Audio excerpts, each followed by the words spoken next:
sure you've all heard about the sad news of Gary Moore passing away on Sunday, just there. I thought it would be a nice tribute to look at definitely one of my favourite Gary Moore songs, and one that I used to play when I first started out playing the guitar. My mum loves the song, so I used to kind of play it all the time and kind of jam over it, and always had kind of great fun doing that. It combines a lot of what made Gary Moore's playing so special, which I think was the kind of combination of that soulful, bluesy touch with the kind of fiery rock edge that he had. Still got the blues as an absolute masterclass in kind of melodic kind of string bending and control. So if you look at the first little phrase,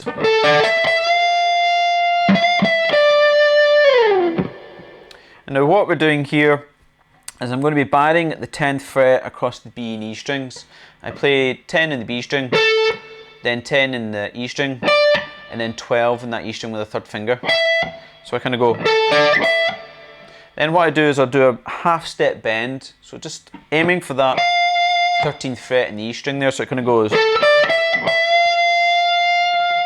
Okay, and this is one of the great things about this melody. It's a really, really good way for working on your kind of string bending intonation. Okay, once you do that bend,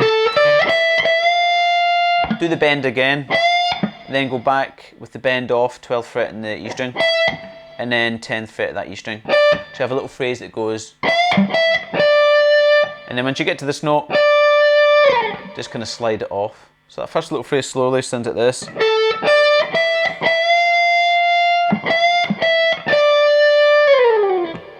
The next little phrase sounds like this.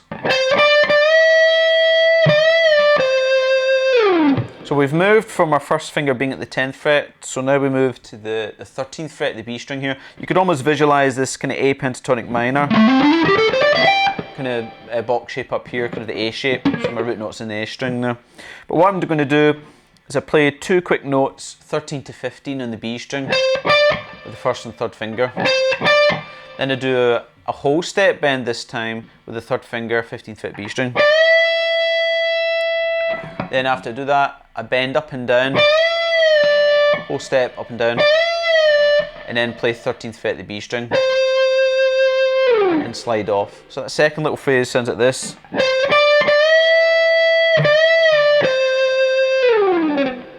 The third little phrase sounds like this.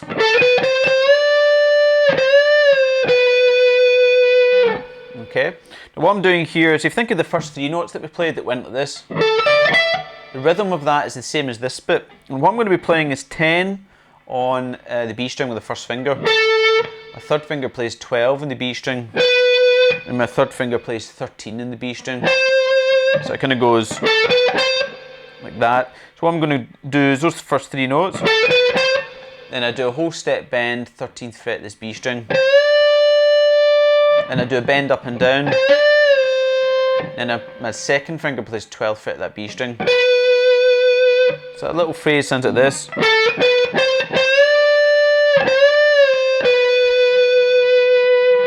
And the last little phrase kind of goes like this. So we're kind of resolving this whole little melodic chunk. And what I'm going to be doing here is, I'm actually going to be playing first finger 10th fret of the B string again. But what I do is I rake into that with the pick. Now what you're doing with this rake is my right hand kind of muting the D and the G strings. As I do this motion, I just kind of get a kind of a percussive sound in the strings. The way to think about it is more of you're raking into this note where your first finger is at the 10th fret of the B string. So it's just a little bit of digging in with the pick, just for kind of a kind of percussive emphasis. So I do that, I rake into the 10th fret of the B string there. Then my third finger plays 12th fret of the G string. Then I do a whole step bend. So I'm aiming for that note there, that A, that would be at the 14th fret. So I kind of go. And then you just kind of hold that note, let it sustain. And you can slide it off. So the four little phrases together sound like this. First one.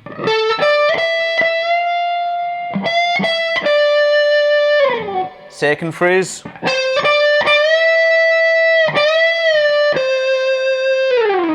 Third phrase. Last phrase.